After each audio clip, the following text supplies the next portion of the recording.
Begini. Seseorang yang berjalan menuju Allah itu suka memiliki ahwal di dalam kolbu itu. Nah, saya kemarin udah bilang ya, yang namanya ahwal itu dia beda dengan ilmu. Ilmu itu kalau kita ditanya 2 miliar tambah 2 miliar berapa? Jawabannya 4 miliar. Tapi nyebut-nyebut 4 miliar nggak ada seneng di hati, itu nggak ada. Tapi kalau misalkan uangnya udah di depan, itu beda tuh. Itu kalau bawa duit 4 miliar dalam keadaan sakit, disuruh ngambil di Cikajang tapi sambil jalan kita. Itu lagi hujan gede juga, seneng aja udah. Ya, langsung sehat itu. Itu lagi sakit. Itu ada yang mau ngasih duit 4 miliar di Cikajang, ambil sekarang, oke.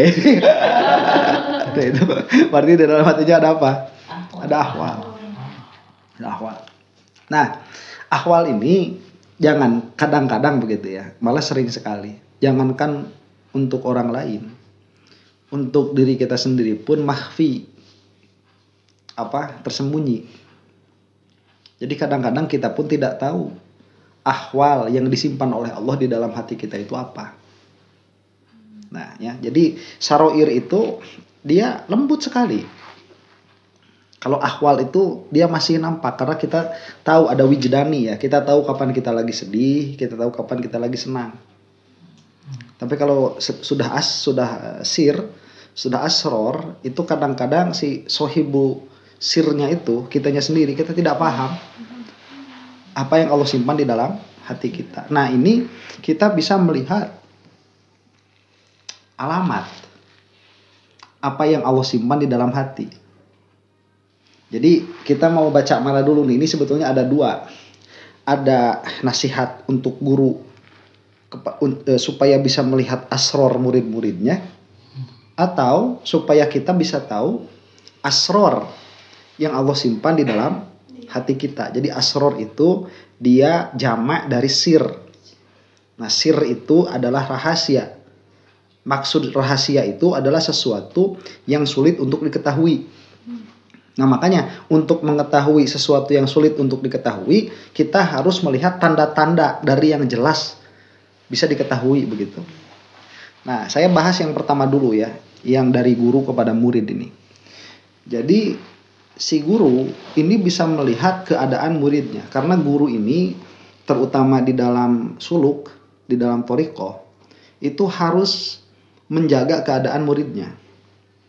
Ya, karena guru ini dia sebagai khalifah, sebagai murabbi, sebagai orang yang diibaratkan muridnya itu seperti tanaman yang susah untuk ditumbuhkan. Jadi kalau kebanyakan ngasih air mati, kelamaan disimpan di luar mati, kering, kelamaan disimpan di dalam mati. Jadi harus ditempatkan pada tempatnya, pada waktunya. Nah, kita punya contoh bagus. Ini contoh di Sesiti Jenar. Sesiti Jenar itu punya guru. Nah, gurunya ini saking kepincut sama Sesiti Jenar, itu mengawinkan Sesiti Jenar dengan anaknya. Ya, jadi dengan anak gurunya menikahkan.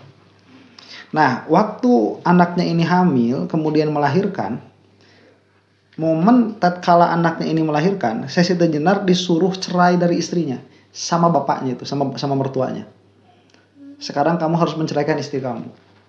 Saya ini ngomong sebagai guru. Sesiti Jenar heran, kenapa saya harus menceraikan istri saya?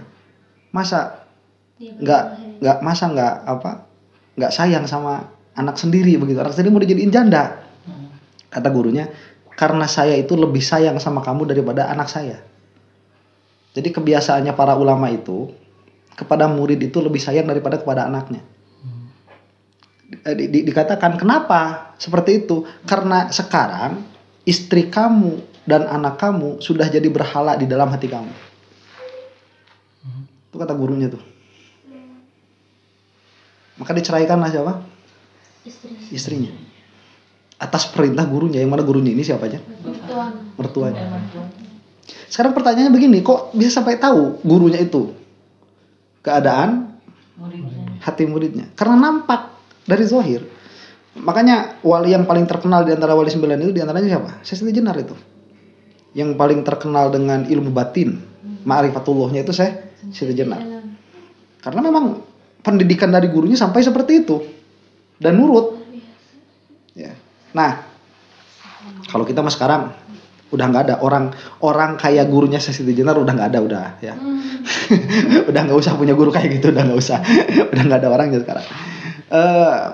Dalam pengertian gurunya ini bisa melihat bagaimana keadaan muridnya, ahwal, sir, asror yang disimpan di dalam kolbunya Syekh Siti Jenar. Bagaimana? Contoh misalkan, saya nggak tahu ya, saya nggak memosisikan diri sebagai gurunya Syekh Siti Jenar. Cuman dari apa yang saya paham begini. Misalkan ya, orang itu kalau dia punya duit, girang, senang, ya, si bibirnya itu cepat sekali mengembang. Ya, tidak ada orang pagi-pagi keluar rumah, buka pintu, ada tetangga disapa, assalamualaikum, nggak cemberut nggak? Ya, ada yang jualan bajigur dipanggil, CRT disuruh jajan, itu senang begitu. Kalau lagi nggak punya duit, dia bawa air keras. Ada mobil orang lain disiram pakai air keras, itu kan ada beritanya tuh. Anak kuliah. Itu kan menunjukkan kepada apa yang ada di dalam hati kan. Ini saroir. Orang itu kalau lagi punya uang seneng, lagi nggak punya uang, dia cemberut, dia sedih. Berarti Allah itu hilang dari dirinya. Karena jika sirnya itu beserta Allah Subhanahu wa taala, Allah itu tidak pernah hilang. Maka keadaannya akan stabil begitu, akan tumakninah. Kalau nggak ada, berarti masalah. Nah, makanya si guru ini dia suka mendidik murid-muridnya itu berdasarkan asror yang nampak pada zahirnya. Paham ya? Nah, jadi makanya bahasa hikam begini, mastudi'a min ghairi saroir zahara fi syahadati zahir. Apa-apa yang disimpan, yaitu sir yang ghaib, itu akan nampak pada zahir yang terlihat.